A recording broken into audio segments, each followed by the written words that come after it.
الله لكم تحلة أيمانكم والله مولاكم وهو العليم الحكيم. وإذ أسر النبي إلى بعض أزواجه حديثا فلما نبأت به وأظهره الله عليه عرف بعضه وأعرض عن بعض فلما نبأها به قالت من أنبأك هذا قال نبأني العليم الخبير. إن تتوبا إلى الله فقد صغت قلوبكما وإن تظاهرا عليه فإن الله هو مولاه وجبريل وصالح المؤمنين والملائكة بعد ذلك ظهير. عسى ربه إن طلقكن أن يبدله أزواجا خيرا منكن مسلمات مؤمنات قانتات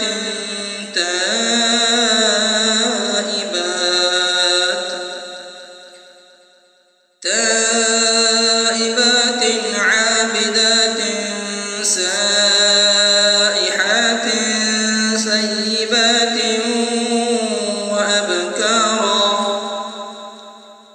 يا أيها الذين آمنوا قوا أنفسكم وأهليكم نارا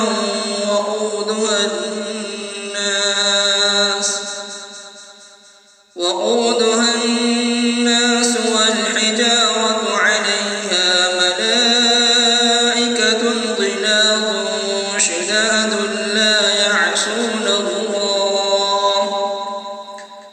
لا يعصون الله ما أمرهم ويفعلون ما يؤمرون.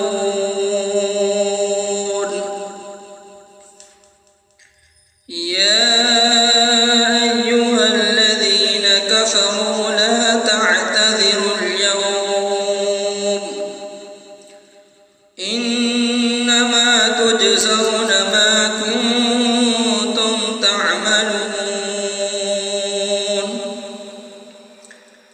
يا أيها الذين آمنوا توبوا إلى الله توبة نصوحا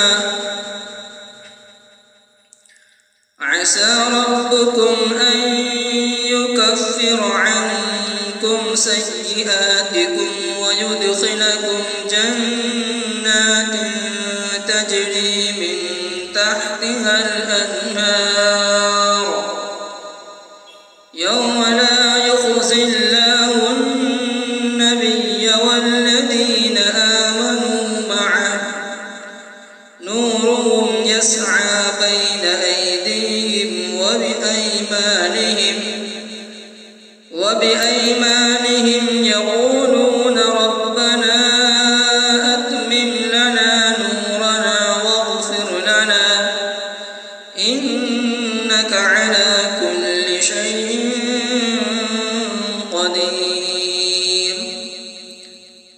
يا أيها النبي جاهد الكفار والمنافقين واغلظ عليهم ومأواهم جهنم وبئس المصير. ضرب الله مثلا للذين كفروا امرأة نوح وامرأة لوط كانتا تحت عبدين من عبادنا صالحين فخانتاهما فلم يغنيا عنهما من الله شيئا وقيل ادخلا النار مع الداخلين. وضرب الله مثلا للذين آمنوا امرأة فرعون إذ قالت رب ابن لي عندك بيتا في الجنة ونجني من فرعون وعمله ونجني من القوم الظالمين. ومريم ابنة عمران التي أحسنت فرجها فنفخنا فيه من روحنا وصدقت بكلمات ربها وكتبه وكانت من القانتين. صدق الله